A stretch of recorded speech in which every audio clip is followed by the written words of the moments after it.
जब कर्ण और बर्बरीक में हुआ था घमासान युद्ध जिससे धरती कांप उठी। आखिर क्या हुआ जब कर्ण और बर्बरीक के बीच हुआ महायुद्ध? फिर कर्ण ने जो किया उसे देखने के बाद आपके भी रोंगटे खड़े हो जाएंगे। महाभारत में कई घटना और ज्ञान विज्ञान के रहस्य छिपे हुए हैं।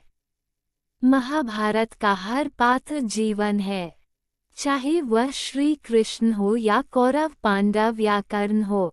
महाभारत सिर्फ योद्धाओं की गाथाओं तक सीमित नहीं है। महाभारत से जुड़े श्राप, वचन और आशीर्वाद में भी रहस्य छिपे हैं। महाभारत काल में एक से बढ़कर एक योद्धा हुए थे, लेकिन महारथी कर्ण और बर्बरीक जैसा कोई नहीं हुआ। और महाभारत काल में कई युद्ध हुए, लेकिन एक युद्ध ऐसा भी था जिन्हें बहुत कम लोग जानते हैं।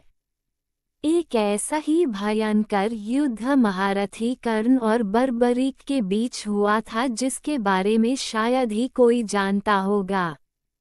महारथी कर्ण के पास थे दिव्य कवच और कुंडल जिनको किसी भी अस्त्र से घेरा नहीं जा सकता था, और बर्बरीक के पास थे 3 अमोघ बाण जिनको काट पाना असंभव था। दोनों ही बहुत शक्तिशाली थे। महारथी कर्ण के कवच और कुंडल को देखकर देवता और राक्षस भी आश्चर्यचकित हो जाते थे। और दूसरी तरफ थे बर्बरीक जिन्हें भगवान शिव से कभी खत्म न होने वाले 3 अमोघ बाण मिले थे। मित्रों, कहा जाता था कि बर्बरीक मात्र अपने 3 अमोघ बाण से पूरे महाभारत युद्ध को समाप्त कर सकते थे। बर्बरीक को आज कलयुग में खाटू श्याम जी के नाम से पूजा जाता है। तो आखिर ऐसा क्या हुआ था जिसके कारण बर्बरीक और महारथी कर्ण के बीच महायुद्ध हुआ था, और इनमें कौन युद्ध जीता था? दोस्तों, ये बात उस समय की है जब पांडव अपने अज्ञातवास में थे। भगवान श्री कृष्ण अर्जुन के साथ महाभारत युद्ध का प्रस्ताव लेकर जा रहे थे। तभी कौरवों का गुप्तचर उन्हें देख लेता है और यह बात जाकर वह दुर्योधन को बता देता है। तब दुर्योधन, कर्ण और अपनी सेना के कुछ सैनिकों के साथ पांडवों के अज्ञातवास को भंग करने के लिए घटोत्कच की गुफा की तरफ चल पड़ते हैं। मित्रों, जब दुर्योधन गुफा तक पहुंचते हैं, तब अपने सैनिकों के साथ गुफा के चारों तरफ से घेराबंदी कर देते हैं।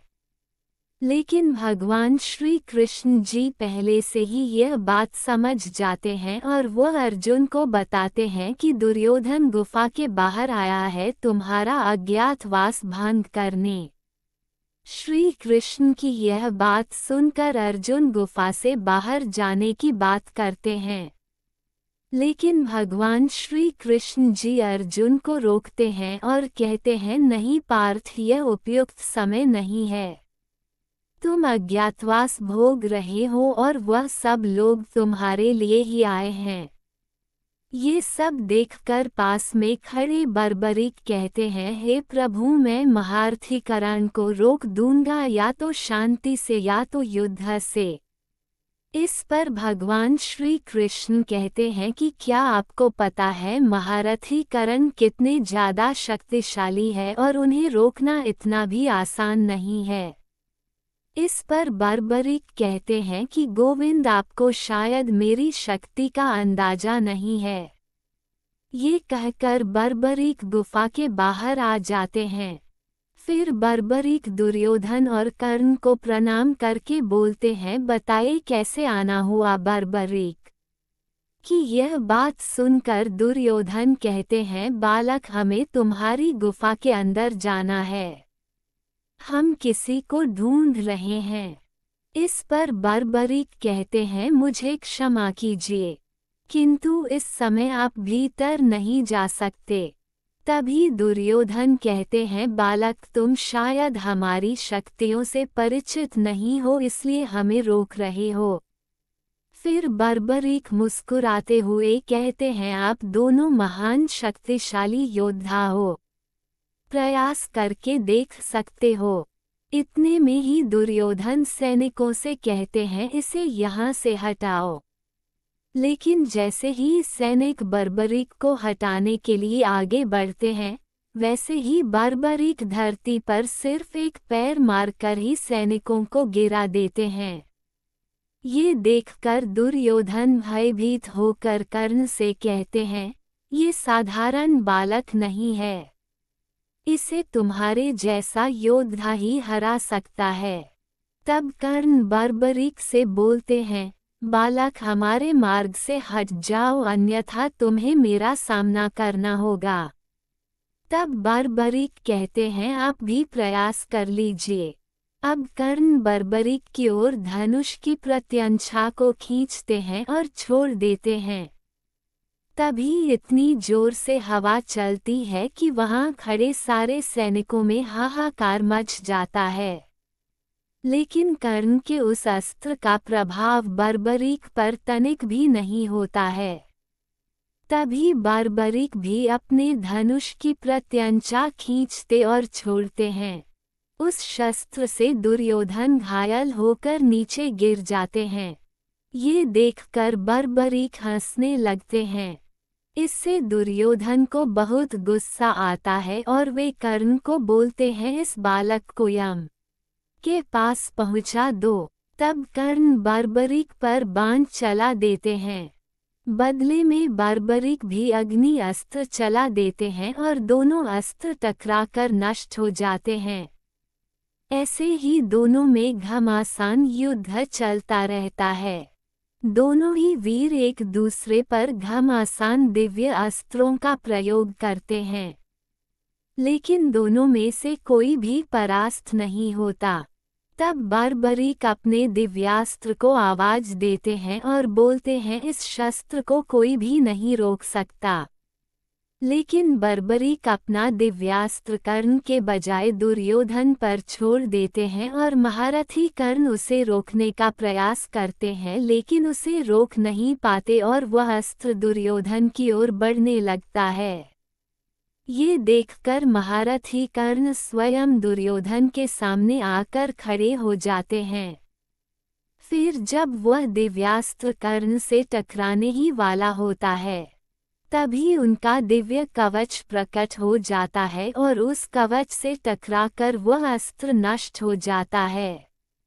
ये देखकर बर्बरीक को आश्चर्य होता है। वे मन ही मन सोचते हैं, ये कैसे संभव हो सकता है। इस दिव्य अस्त्र को तो केवल इंद्र का वज्र ही रोक सकता था। तब दुर्योधन कहते हैं, ये भगवान सूर्य की अब भी अमृत से निर्मित दिव्य कवच है। इसे तीनों लोकों में कोई भी योद्धा तोड़ नहीं सकता। तुम्हारा हर प्रयास विफल हो जाएगा। ये तुम्हारे बस की बात नहीं। बालक बर्बरीक क्रोध में आकर भगवान शिव का स्मरण करके एक साथ अपने तीनों अमुक शक्तिशाली बाण छोड़ने जाते हैं।